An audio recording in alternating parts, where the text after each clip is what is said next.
भारतीय रेल आम आदमी और मध्यम वर्ग की आशंकाओं की आधुनिक, सुरक्षित और सुगम सवारी। संसद में केंद्रीय रेल मंत्री।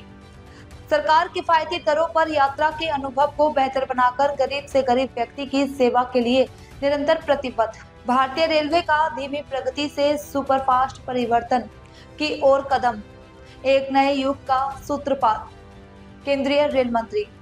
लगभग 1,47,000 किलोमीटर के रेल मार्ग और 25,500 से अधिक ट्रेनों के विशाल नेटवर्क के साथ भारतीय रेलवे देश के एक कोने से दूसरे कोने तक यात्रियों के आवागमन और माल ढुलाई को सुगम बनाकर लोगों को रोजगार से जोड़ने और अर्थव्यवस्था के निर्माण में महत्वपूर्ण भूमिका निभा रही है। अधिक नॉन एसी कोच के साथ भारतीय रेलवे आम नागरिकों की जरूरतों को दे रही प्राथमिकता। केंद्रीय रेल मंत्री श्री अश्विनी वैष्णव। भारत सरकार देश में भारी सब्सिडी वाली रेल यात्रा प्रदान कर रही है। सरकार प्रत्येक यात्री टिकट की लागत का 45% हिस्सा स्वयं वहन करती है, जिससे आधुनिक यात्रा अनुभव सुनिश्चित होने के बावजूद यहाँ का किराया पड़ोसी देशों और विकसित देशों की तुलना में काफी कम है। कम दूरी की यात्रा को सुगम बनाने के लिए 200 नई इंटरसिटी ट्रेनें और मुंबई हेतु स्वचालित दरवाजों वाली 238 नई उपनगरीय ट्रेनें जल्द शुरू की जाएंगी।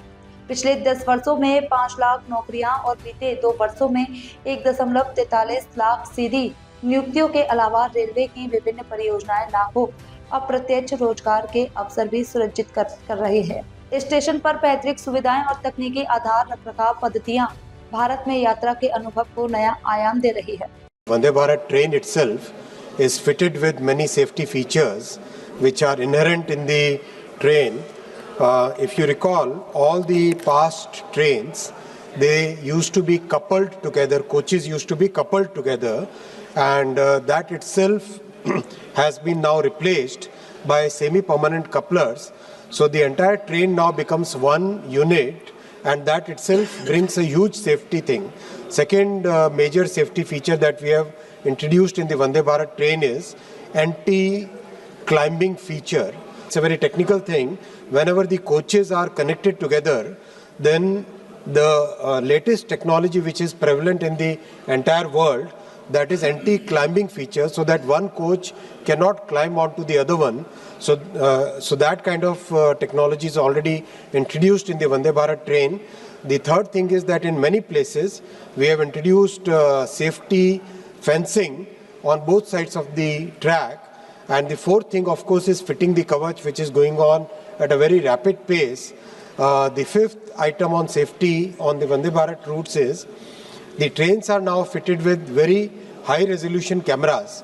In a recent incident in Muzaffarnagar area, we could catch basically the culprits who were throwing stones on the Vande Bharat train just with a very small picture of the person captured on the Vande Bharat train camera, and using that and some AI technologies, we were able to reach exactly to the house where the person was residing. So all these steps are being taken. माननीय अध्यक्ष जी, जिस गाने के बारे में माननीय सांसद महोदय ने कहा है, ऑलरेडी उस पे बैन लग चुका है, और मैं स्पष्ट तौर पे ये आपके माध्यम से पूरे सदन को कहना चाहूँगा कि हमें फ्रीडम ऑफ स्पीच में भारत के संविधान निर्माताओं ने जो रीजनेबल रिस्ट्रिक्शंस लगाए, उन रीजनेबल रिस्ट्रिक्शंस के हिसाब से ही चलना चाहिए। Freedom of speech cannot be absolute, it has to be in the context of the society, it has to be in the context of the culture, और उसमें बहुत ही हमें सावधानी से हमारे आने वाले समय में जिस तरह से डिजिटल के माध्यम से जिस तरह से आज तेजी से चीज़ें फैलती है, उसमें हमें समाज के प्रोटेक्शन के लिए, विशेषकर बच्चों के प्रोटेक्शन के लिए, महिलाओं के प्रोटेक्शन के लिए, समाज के वंचित वर्गों के प्रोटेक्शन के लिए जो भी कड़े एक्शन लेने चाहिए वो लेने के लिए सरकार